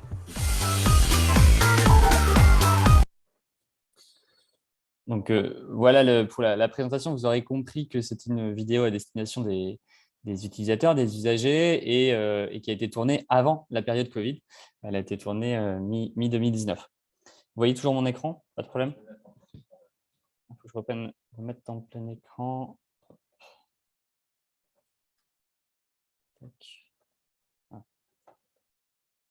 Ça va arriver. Voilà. Donc, la configuration de Lane, c'est une liaison entre Bourgoin-Jallieu et la métropole de Lyon. La liaison entre les deux s'est faite autour notamment de l'autoroute A43. Il y a du train entre les deux, sauf que le train va desservir le centre de Lyon et pas l'est de la métropole. Donc, les lignes que l'on déploie vont permettre de relier cette communauté de communes qui est communauté d'agglo, la CAPI, qui est une zone à la fois économique et aussi beaucoup résidentielle, où les gens vont travailler, depuis laquelle les gens vont travailler sur notamment le parc techno de Saint-Priest, qui est une zone d'activité à l'extérieur pour laquelle il n'y a pas de transport collectif, ou bien du côté de Lyon. Et là, ils peuvent rejoindre la station de métro, station de tram et de bus de Mermoz. Donc, on est vraiment sur une liaison qui n'est pas, qui est vraiment où la voiture est RN et qui n'a pas ou très peu de transports collectifs qui sont très peu performants. Ce qu'on a réussi à faire, c'est à atteindre un service de qualité tramway sur cet axe-là, puisque sur les lignes, le temps d'attente moyen sur les lignes le matin est inférieur à 5 minutes, il est inférieur à 10 minutes le soir, et on arrive à offrir un temps d'attente garanti de 20 minutes, quoi qu'il arrive, sur les horaires d'ouverture de la ligne, c'est-à-dire 3 heures le matin et 3 heures le soir en heure de pointe. Et tout ça se fait évidemment en information en temps réel. Et ça a été permis parce qu'on a une offre de conducteurs géolocalisés en temps réel qui constitue la masse critique nécessaire à avoir ce flux qui permet qu'un passager arrive à n'importe quel moment et puisse partir quand il veut. Là, on vous partage les résultats de l'usage côté passager. Donc, en fait, ce qui s'est passé, c'est qu'on a ouvert aux conducteurs en 2018, au printemps 2018. On a constitué petit à petit la masse critique de conducteurs. Puis, à partir du printemps de l'automne 2018, on a commencé à faire des tests. Des tests d'abord par nous-mêmes et puis ensuite on a ouvert aux usagers quelques jours par semaine et on a ouvert vraiment à temps plein à la toute fin de l'année 2019. Donc, c'est ouvert 5 jours par semaine, matin et soir.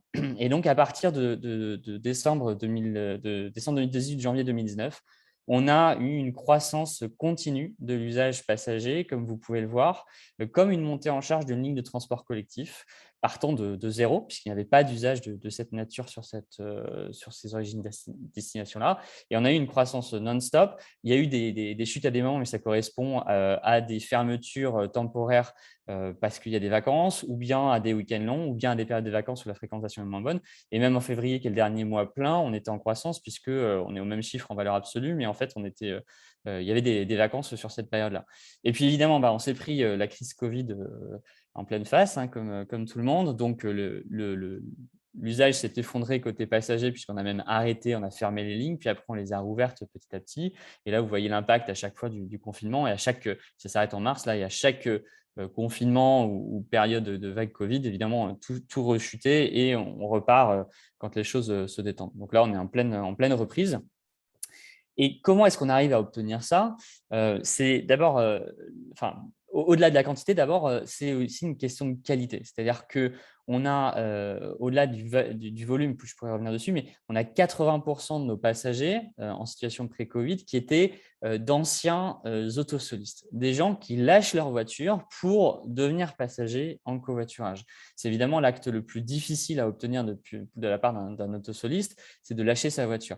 Et bien là, on arrive à le faire et on arrive à le faire parce que on a, et c'est symbolisé par des exemples sur la droite, on arrive à maîtriser l'aléa de la mise en relation réservation en temps réel, puisqu'en l'occurrence, sur cette origine-destination-là, on n'a que 3% des demandes qui ont fait l'objet d'une attente supérieure à 15 minutes, probablement en début ou en fin de créneau, quand le flux est plus suffisamment important, et on a 60% des demandes qui ont été satisfaites en moins de 5 minutes. Et ça permet de convaincre des gens qui ne covoituraient pas avant. Et en fait, pour être encore plus précis sur la mécanique, ce qui se passe, c'est qu'on fait entrer les conducteurs en tant que conducteurs qui offrent des sièges libres parce que c'est extrêmement simple. Je conduis, j'utilise l'application smartphone ou pas, j'ai les panneaux lumineux, j'ai l'application smartphone, je m'arrête, j'embarque des passagers, ça ne m'a pas coûté en termes de liberté, donc j'ai pu participer simplement à du covoiturage. Je n'ai pas eu à planifier, je n'ai pas eu à organiser le point de rendez-vous, etc. Et une fois qu'on a les conducteurs, non seulement ces conducteurs créent l'offre, mais en plus, ils prennent des passagers qui sont eux-mêmes anciens conducteurs, et ces passagers leur expliquent comment ça se passe du point de vue passager, leur disent « Non, mais moi aussi, j'étais conducteur avant », et les convertissent en passagers. Et c'est comme ça qu'on fait l'acquisition et la transformation comportementale. C'est par la recommandation par les pairs des gens qui étaient d'anciens autoséistes, qui sont convaincus que désormais, ils ont l'équivalent d'un très bon transport collectif, d'un train, d'un bus à haut niveau de service, au pied de chez eux ou pas loin de chez eux, et ça leur permet de se passer de leur voiture parce qu'ils partent quand ils veulent, ils reviennent quand ils veulent. Un autre point, c'est que c'est très flexible. Il y a des gens qui ont un usage qui est d'être passager certains jours, conducteur d'autres jours. Par exemple, vous devez aller faire du sport à la salle de sport le jeudi soir, c'est quand même vachement plus pratique d'avoir votre voiture. Donc, vous êtes conducteur le jeudi soir. Mais les autres jours, pas besoin. Vous faites l'aller-retour comme si uniquement sur cette origine-destination-là, vous êtes passager. Et cette flexibilité dans l'usage, cette progression dans la transformation des habitudes et des usages, c'est quelque chose dont on a prouvé que ça changeait la donne par une approche en temps réel dès lors qu'elle est vraiment maîtrisée. Et donc, en fait, on était en pleine croissance, mais il faut bien voir qu'on était encore avec des chiffres relativement modestes, même sur ce territoire-là qui était clairement le plus mature sur ce type de configuration par rapport à l'ensemble des territoires qu'on avait pu développer jusqu'à présent. Et bien, avec de l'ordre de 800 trajets par mois, qui était le volume atteint sur sur début d'année 2020, on était par rapport au potentiel d'usage passager à quelque chose d'infinitésimal. On était à peu près à 3,7% sur le potentiel dit restreint. C'est le potentiel qui est immédiatement autour des arrêts, donc les zones vertes que vous voyez ici. On ne couvrait que 3,7% du potentiel. Si on prend des zones un peu élargies où on fait la liaison avec les premiers et derniers kilomètres, et là, on était à 1,5% du potentiel. Et en plus, en fait, on sait que c'est encore plus parce que le potentiel, comme on est en liaison avec du TC lourd, et on a des gens qui ont vraiment ces usages-là, ils prennent un covoiturage entre Bourgoin-Jallieu et Mermoz, puis ensuite, ils enchaînent avec un ou plusieurs transports collectifs et ils vont beaucoup plus loin dans Lyon, mais parce que c'est un système qui était beaucoup plus souple et avec une performance en termes de temps de parcours, par exemple, qui a été bien meilleure pour eux au final. Évidemment, toutes ces lignes de covoiturage, on les intègre complètement dans le système routier et dans le système de transport collectif. Donc, dans un service qu'on a ouvert en septembre dernier, donc en pleine crise Covid, qui est le service mCovoitlink Plus sur la métropole de Grenoble, lui, il est articulé d'une part avec l'une des premières voies réservées covoiturage. Alors, cette voie réservée a été très peu activée à cause du Covid, parce qu'il n'y avait plus de congestion, donc plus trop de motifs d'avoir de voies réservées. Mais l'objectif, c'est qu'évidemment, que vous ayez des conducteurs qui embarquent des passagers et qu'ensemble, ils aient un gain en temps de parcours. Et là, c'est une incitation considérable pour changer de comportement. Ça s'additionne à tout ce que j'ai dit précédemment. Et toujours dans une logique en fait, de performance en termes de temps de parcours et de parcours utilisateur, on intègre ça dans le pass mobilité, donc le MaaS qui est en train d'être développé par la métropole de Grenoble. Et en l'occurrence, l'utilisateur va pouvoir, le passager va pouvoir faire une demande de covoiturage de manière complètement intégrée dans le pass mobilité sur l'ensemble du parcours utilisateur. Donc, il pourra faire une demande de covoiturage sans avoir à quitter l'app MaaS et faire tout ce qui est nécessaire et pouvoir enchaîner donc avec un bus ou un autre système de mobilité. Pour arriver à faire tout ça, ce qu'on a compris, je ne vous ai pas fait tout l'historique parce qu'on n'a pas le temps, on n'a pas fait toujours des lignes de covoiturage, on a fait d'abord des stations de covoiturage. Pour arriver à faire tout ça, on a besoin de comprendre les flux. Et ça, c'est en fait déjà très complexe de comprendre les flux sur les territoires. C'est pour ça qu'on a développé un vrai bureau d'études en interne et qu'on fait un gros effort de R&D. On a annoncé un gros projet de R&D sur le projet récemment pour comprendre les flux sur le territoire, comprendre les flux de sièges libres, comprendre leur dynamique et quels sont les points que l'on peut relier du territoire et avec quel potentiel dans l'absolu. Et donc, en fait, on regarde complètement le réseau routier avec les yeux d'un opérateur de transport collectif pour déceler le potentiel et ensuite arriver à le transformer en réalité concrète pour les utilisateurs, conducteurs, passagers. Tout ça pour le compte de l'action publique, pour le compte du service public partagé, d'un service public innovant qui permet d'étendre à budget constant, d'étendre les moyens d'alternatives à la voiture solo dans les territoires qui ne sont pas suffisamment denses pour être compétitifs avec la voiture solo. Voilà globalement ce que l'on fait chez Ecov. Merci Thomas. Alors, il y avait une question, si je reprends dans le chat. Alors, pourquoi je ne le vois plus? Je les ai. Alors, parlons business. C'est Stéphane de Bruxelles qui pose la question. C'est quoi le bénéfice du conducteur qui paye? Alors, donc on est sur du covoiturage, donc on est sur un principe de partage de frais.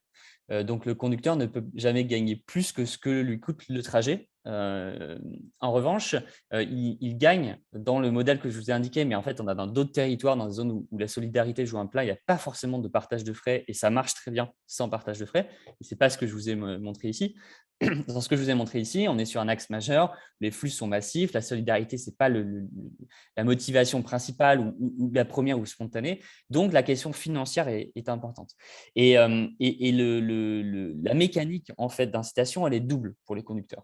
D'une part, on incite les conducteurs à partager leur siège libre en étant géolocalisés. Et s'ils partagent effectivement leur siège libre en respectant les conditions de la ligne de covoiturage, c'est-à-dire passer au moment des horaires d'ouverture sur les points de passage et s'il y a un passager, l'emmener avec lui, eh bien dans ce cas-là, ils sont indemnisés quand bien même ils n'ont pas de passager. C'est une indemnisation qu'on appelle l'indemnisation siège libre. C'est une indemnisation en fait, qui correspond à la mise à disposition d'une capacité de transport qualitative dans ces territoires. Et l'indemnisation est très faible. On est de l'ordre de 3 centimes du kilomètre. Donc, en l'occurrence, sur Lane, c'est 1 euro pour une proposition de 3 sièges libres sur la trajectoire, sur la ligne. Et s'il prend un passager, il y a en plus un bénéfice qui permet de partager le trajet à hauteur de 10 centimes du kilomètre. Donc là encore, on ne couvre pas du tout, même en agrégeant tout, on ne couvre pas du tout la totalité du coût du conducteur. Et donc, on est sur des incitations qui sont relativement marginales, mais en fait, la demande qui est faite au conducteur est elle-même aussi relativement marginale. C'est comme ça qu'on arrive à obtenir des taux de participation élevés et c'est comme ça qu'on arrive à créer le flux en conséquence. Alors, 2 autres questions. Est-ce que vous avez une solution de secours? C'est Jean-Christophe qui demande, par exemple, taxi en cas de pénurie de conducteurs ou bien ça n'arrive jamais? Excellente question. Merci beaucoup. Donc, en fait, si, effectivement, c'est un vrai sujet. C'est le sujet notamment de l'amorçage au début. Un élément absolument fondamental pour que les gens puissent se déplacer, c'est la notion de fiabilité et d'être sûr de pouvoir se déplacer, de pouvoir revenir à l'aller et au retour et de ne pas attendre trop. Donc, en fait, on s'engage sur ce territoire. C'est la première fois qu'on l'a fait. On s'est engagé sur une garantie départ en 20 minutes. Et je vous ai indiqué qu'effectivement, on atteignait ça. On l'atteint à la fois d'un point de vue statistique, et j'y reviens après, mais aussi parce qu'on a mis en place une garantie avec des taxis des VTC. Et ça, c'est monitoré en temps réel chez nous. Et donc, on déclenche en live les taxis pour qu'ils arrivent avant les 20 minutes et faire en sorte que, donc, en conséquence, le passager n'attende pas plus de 20 minutes. Ça, c'est donc ce qui se passe quand la ligne n'est pas encore complètement structurée, mais en fait, et c'est nécessaire de le mettre en place pour rassurer tout le monde et créer la dynamique. Mais en fait, ce qui se passe, c'est qu'une fois que la dynamique est engagée, une fois qu'on a le flux, en fait, le taux de garantie tend vers 0. Et sur les lignes sur lesquelles on était bien structurés avant la crise Covid et on avait le plus d'usage, on était quasiment à 0 sur les garanties. Donc, en fait, on peut les retirer progressivement parce qu'on a constitué statistiquement la masse, la multitude, on appelle ça comme on veut, mais la masse critique et on a l'offre qui se fait d'elle-même. Et une question de Fred Petit de Grenoble. Est-ce que comme pour le transport en commun, on peut envisager de lier entre elles les lignes de covoit, par exemple les correspondances entre Lyon et Grenoble? C'est une très bonne question, là aussi. Alors, en fait, il y a plusieurs façons. Je vois 2 sujets dans la question. Le premier sujet, c'est la question de la liaison des lignes de covoiturage pour enchaîner, par exemple, un covoiturage sur une première ligne, puis un covoiturage sur une deuxième ligne. Donc, une correspondance covoiturage à l'échelle d'un réseau de transport collectif. Évidemment, c'est ce qu'on a en tête. Et évidemment, ça sera possible à partir du moment où on atteint un niveau de performance qui est celui qu'on vise, qui est de l'ordre d'un temps d'attente de quelques minutes et maîtrisé systématiquement. Et donc, dans ce cas-là, on peut vraiment faire en sorte d'enchaîner les covoiturages comme un très bon transport collectif, comme de métro. Ensuite, il y a la question de la liaison entre différents cas d'usage. En l'occurrence, Lane, c'est entre la CAPI et la métropole de Lyon. Et après, à Grenoble, on a d'autres réseaux. C'est des marques qui sont différentes, c'est des contrats qui sont différents. On est sur la mobilité de proximité. La liaison inter-contrat, c'est un vrai sujet qu'on ne maîtrise pas complètement parce qu'en fait, c'est en bonne partie dans les mains des collectivités, qui est en train de se structurer grâce à l'organisation de la compétence mobilité qui est désormais claire entre les EPCI et la région. Donc, en fait, les choses vont s'articuler petit à petit. Donc, sur le principe, oui. Après, il y a des questions de marque et de représentation. Techniquement, ce n'est pas un problème. Techniquement et en termes de service, on peut faire des liaisons entre tout ça. Par contre, c'est une question de communication, une question de construction du service et de contrat. Et question de Lina de la CTS à Strasbourg sur le qui paye. Réponse encore attendue. Est-ce que c'est toujours l'AOM? Oui, alors pour faire simple, on va dire oui. Nous, on est un opérateur pour le compte de la collectivité. Donc, on est comme en France Keolis, Transdev, RATP, SNCF. On fournit pour le compte de la collectivité. Donc, c'est l'ensemble que l'on fournit. C'est à la fois c'est l'intégration. On a une intégration verticale. Donc, c'est le mobilier urbain connecté, c'est le software, c'est toute la construction du projet, c'est toute l'exploitation, la com, le marketing, la relation utilisateur en temps réel. Donc, on apporte ça à la collectivité et c'est elle qui paye. Ensuite, en termes de rémunération, d'indemnisation des conducteurs et des passagers, c'est la collectivité qui décide. Elle peut avoir une politique qui est de gratuité. En général, c'est le cas. C'est gratuité pour les passagers, indemnisation pour les conducteurs. Donc, c'est la collectivité qui paye le delta entre les deux. Pourquoi? La logique, c'est de dire en fait le covoiturage va s'intégrer dans le pass transport. Aujourd'hui, ce n'est pas le cas, mais demain, ça sera le cas. Et dans ce cas-là, en fait, les gens qui utilisent le pass transport auront les trajets de covoiturage aussi accessibles que les lignes de transport collectif de manière forfaitaire. Et puis, il y a des collectivités qui aussi, en lien avec ça ou indépendamment, décident de rendre ça payant pour les passagers. Et donc, dans ce cas-là, ils payent pour les passagers et les passagers payent et les conducteurs reçoivent une indemnité qui est équivalente ou un peu différente, ça dépend. À la fin, nous, de toute façon, on ne reçoit pas d'argent, sauf si la collectivité décide d'inciter les résultats de l'opérateur, à savoir nous-mêmes, sur la performance, ce qui viendra progressivement. J'espère que j'ai été exhaustif cette fois. Merci. Moi, j'avais juste une petite question sur Lane. C'est un service que vous avez lancé en propre, vous, qui ne s'intègre pas dans une. Enfin, il n'y a pas est-ce qu'il n'y a pas d'autorité organisatrice de mobilité derrière qui finance le projet, du coup? Ni la région? Non, c'est un Ouais, projet qui a été construit dès le début avec la métropole de Lyon et la CAPI. Et donc, donc nous, on a co-investi dedans, évidemment. Ce n'était pas uniquement les collectivités, mais ça a été porté. Et de toute façon, on ne peut pas, nous, intervenir ni d'un point de vue économique, ni d'un point de vue opérationnel. Le fait de s'implanter sur la voirie, etc., c'est forcément un modèle économique comparable au transport collectif. Donc, tous nos projets sont faits sous l'égide et avec le financement de collectivités. D'accord, donc c'est le même financement que dans d'autres projets, c'est le même montage. Il n'y a pas de spécificité, je veux dire, sur Lane, du coup. Non, la spécificité en l'occurrence, c'est que c'est deux autorités organisatrices qui se sont entendues pour faire ce projet. C'était l'un des premiers qui a été construit comme ça. Et voilà, non, c'est tout. Mais sinon, il n'y a pas de spécificité. Ok. En tout cas, merci d'avoir partagé des usages. C'est rare, n'est-ce pas? C'est encore trop rare, mais je pense que bientôt, ça sera quelque chose de commun, parce que c'est quand même le nerf de la guerre.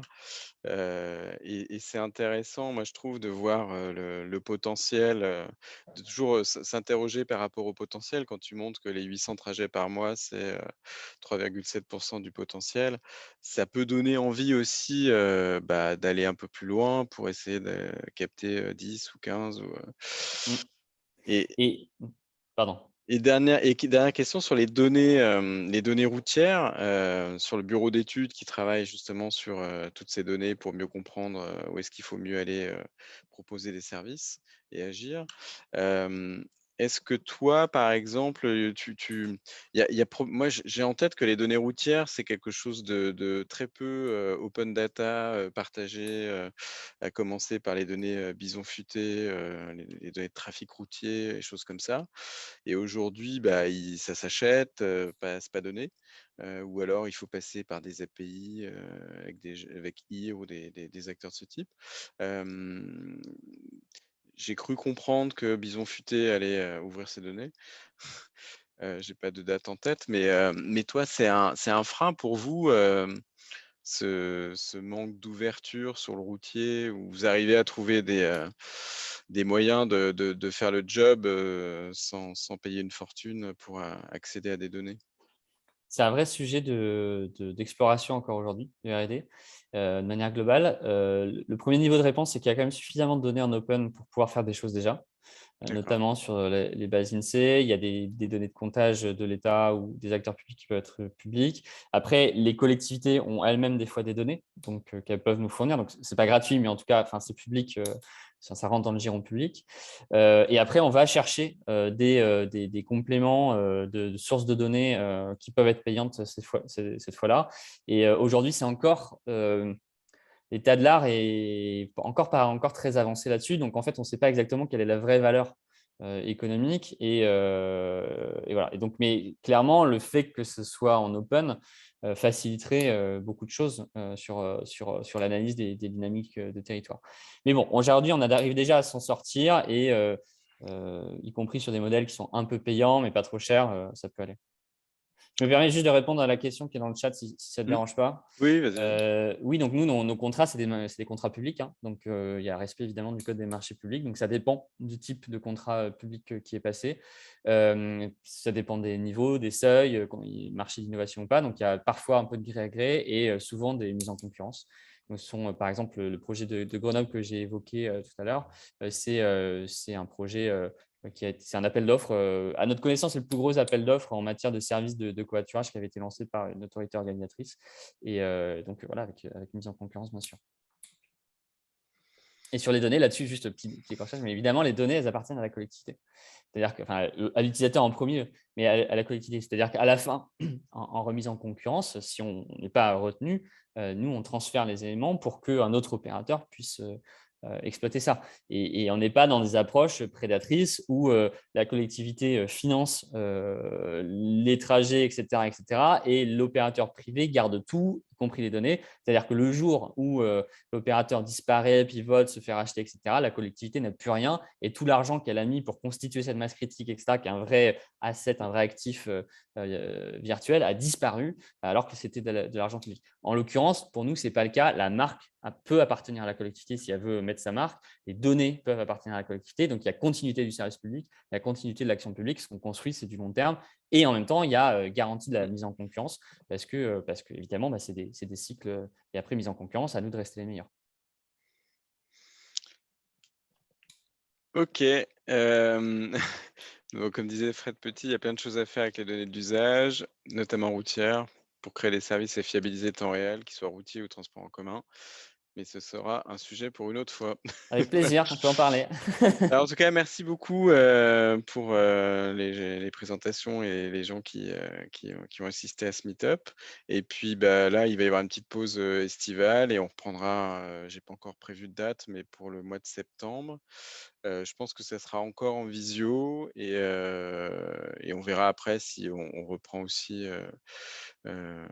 pour de vrai en présence, en présentiel, physique, et si on peut faire un mix des deux, parce que finalement, ça permet aussi de toucher plus de gens à droite à gauche et pas simplement dans une même ville. Donc voilà, à suivre pour le mois de septembre. Je vous souhaite de bonnes vacances si vous en prenez, et puis au plaisir de se reparler peut-être d'ici là. Bonne soirée. Merci Bertrand. Bonne soirée à tous. Merci. Au revoir. Au revoir. Merci.